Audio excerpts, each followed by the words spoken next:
Hello everyone, welcome back to our channel. We are doing a new series here and it's all about pie.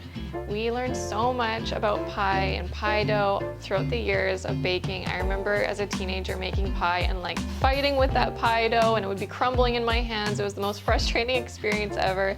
And we learned so much just by owning Trove Desserts Bakery and really figuring out how to handle pie dough. So today's video is all about the best pie dough that you can make, bakery quality, and perfect pie every time. Let's get into it. One of the things I think that was the biggest contributor when I used to make pie dough with it falling apart and not handling well was that I was adding too much flour to my dough. So the recipe calls for 5 cups, and I think oftentimes your typical home baker would just take your measuring cup, scoop it in like that. You might kind of loosely shake it out and scrape it off. But you'll find that doing it this way, you actually get a lot more flour than kind of lightly scooping in your flour little bits at a time and then smoothing it out. Just to prove this, I'll actually use our scale here and show you how much flour difference that you'll get just by doing it that method. So this is the cup of flour that I just scooped in and smoothed out. And what do we get? 163 grams of flour per cup. And now I'm just gonna show you how I would scoop flour. So I'm just gonna take little increments in my flour scoop and then lightly sprinkle it in. Taking my knife, smooth it out. And now let's see how much this flour weighs. This is 136 grams. That's gonna make a huge difference to your pie dough overall. If I'm doing 5 times of this, can I do quick math? Okay, I hope that little flour explanation made sense to you, but basically, rather than taking a large scoop of flour out of that bin, just gently add small scoops to it and then flatten it out, and you'll have a proper measurement of flour. So I already have 1 cup in here, this is 2, and I have 3 more to go.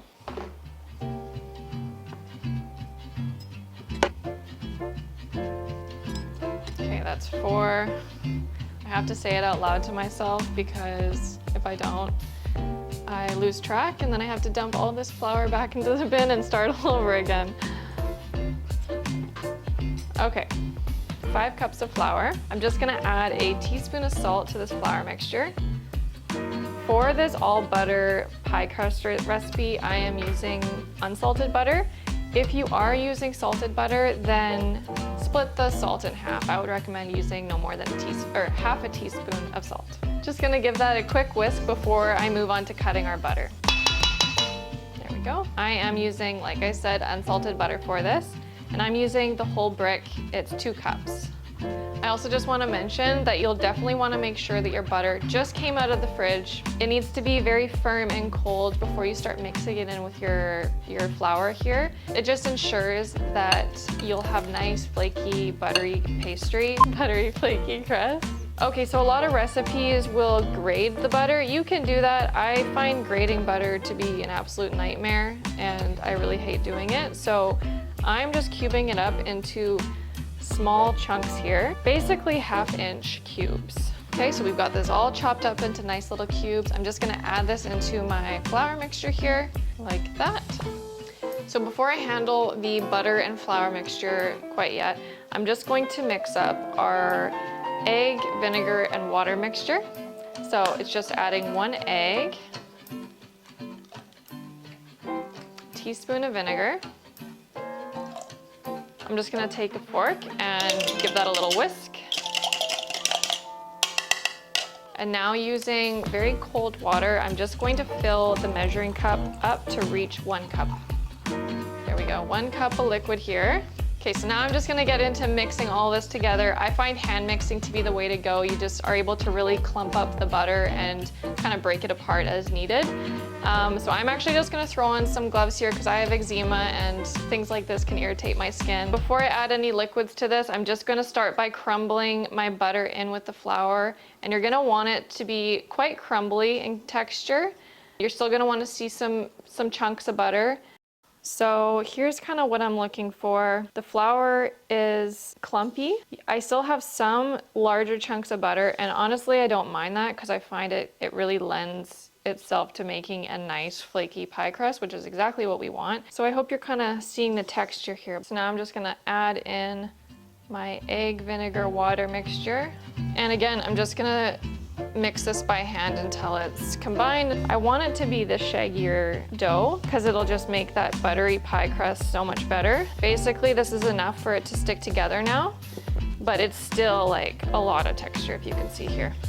I forgot to mention before we even got started that this recipe makes 4 single pie crusts or 2 double layer full pies. So we have our dough, it's mixed up. I'm gonna split this into 4, and I find it's best to split it now so that there's less handling when you go to roll out the dough. You're not having to re-roll your dough constantly. When you're reworking it like that, it can make your dough a little bit more tough, which is what we want to avoid. So I'm just doing that now.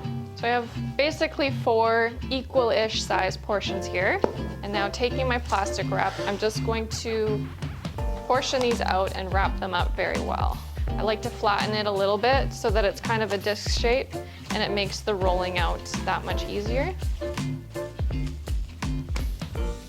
Okay, so that's 4 pie shells ready to go. So these need to chill in the fridge for 2 hours before we attempt rolling them out. But if you are planning on making a pie later down the road, you can store them in the fridge for up to 3 days, or you can keep them stored in the freezer for up to 3 months. So I'm just gonna write with a Sharpie the date on all these pie crusts, whether I'm putting it in the fridge for 3 days or the freezer for 3 months. I have an idea on when I need to use these by.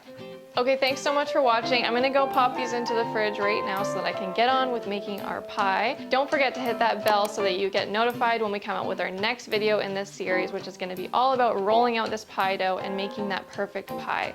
So we'll see you in the next one. Thanks so much for watching.